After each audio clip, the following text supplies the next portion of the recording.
Kenalin, nama gue Krisnawan. Biasa dipanggil Wawan.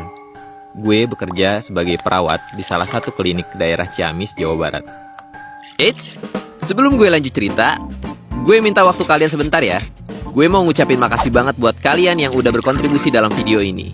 Nah, buat kalian yang mau donasi caranya mudah. Silahkan klik link di bawah ini ya. Karena support kalian sangat berarti untuk kita. Yuk, lanjut cerita. Ngomongin soal perawat, pasti ada dua hal pandangan yang sering berseberangan di banyak pikiran kalian. Yang pertama, perawat di mata para pra-akil balik. Dan yang kedua, perawat yang dihubung-hubungkan dengan kisah mistis. Dan di sini, gue mau sharing ke kalian tentang pengalaman mendebarkan dalam hidup gue. Hari itu gue masih ingat, Rabu 24 Juli 2019. Gue dinas malam, dan besoknya lepas. Lalu lusanya gue dapat jadwal libur. Malam itu berjalan seperti biasanya tanpa hambatan. Setelah gue pulang, gue langsung bersih-bersih. Lanjut makan gado-gado. Tiba-tiba notifikasi WhatsApp berbunyi. Ternyata sohib lama gue ngajak mendaki gunung di Jawa Tengah. Karena libur hanya 1 hari, awalnya gue tolak. Tapi setelah gue pikir, udah lama juga nih gue gak ngirup udara sejuk di dataran tinggi.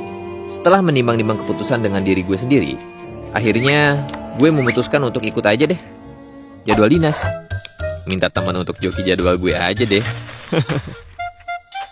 Hari Kamis itu juga gue berangkat pada sore hari. Dan baru sampai di base camp gunung tempat peristirahatan terakhir pada tengah malam.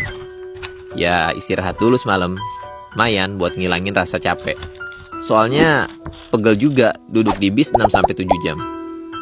Dan pagi harinya di hari Jumat, gue mendaki dengan sohib lama gue. Sebut aja namanya Dodi, beserta 2 rekannya, Rian dan Ilyas. Jadi total kami ada berempat. Selama di gunung, gue sih nggak mendapatkan pengalaman horor yang berarti ya. Ya cuma mistis tipis-tipis lah. Kayak suara-suara aneh, sekelebat bayangan.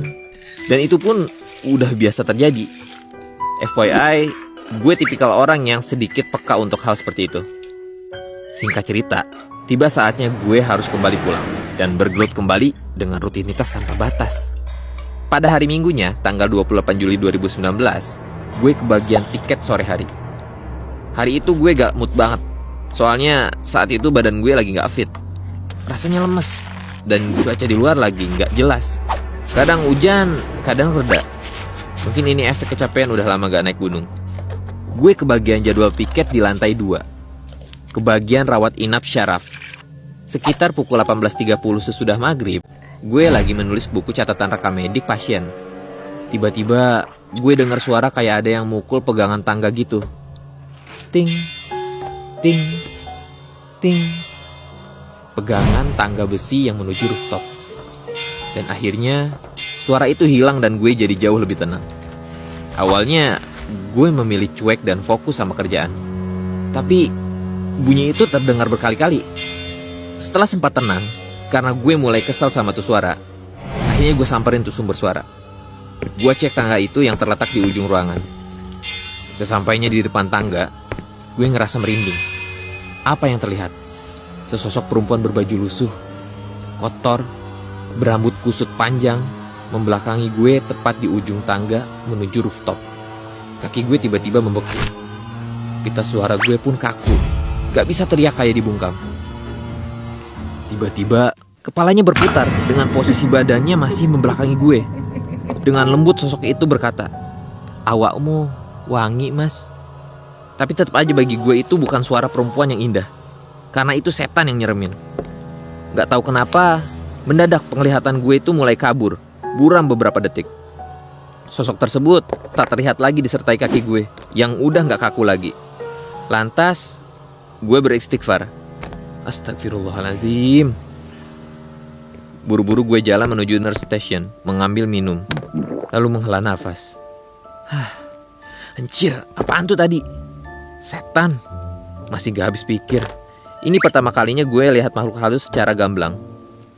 Singkat cerita gue pulang. Keesokan harinya gue demam. Akhirnya gue gak bisa piket dinas seperti biasa. Yang harusnya gue dinas jatah pagi, malah jadi minta izin buat gak masuk kerja.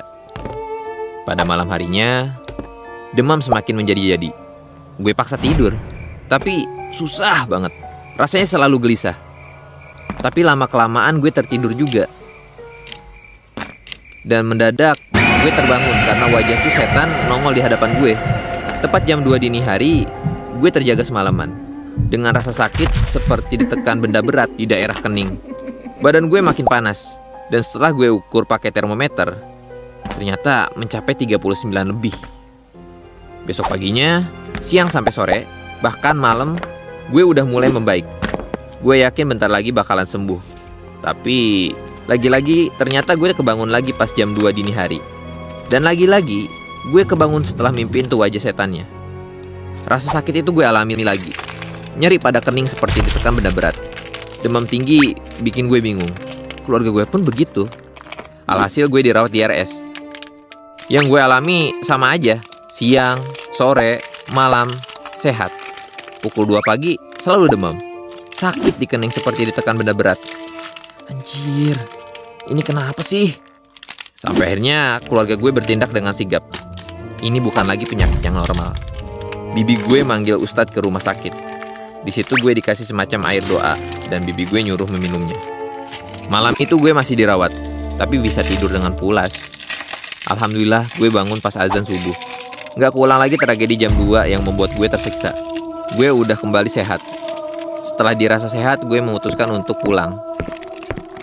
Sebelum gue pulang, bibi gue sempat cerita ke gue waktu dia menemui ustadz yang menyembuhkan gue.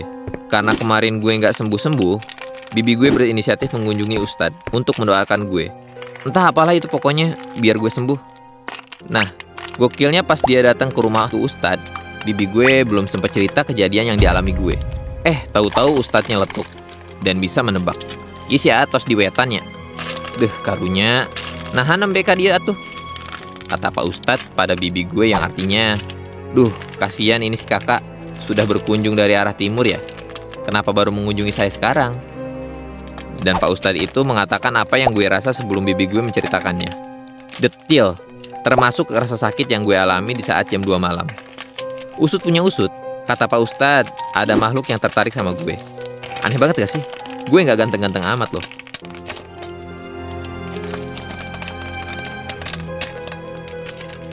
Entahlah, gue juga sendiri masih bingung akan hal itu.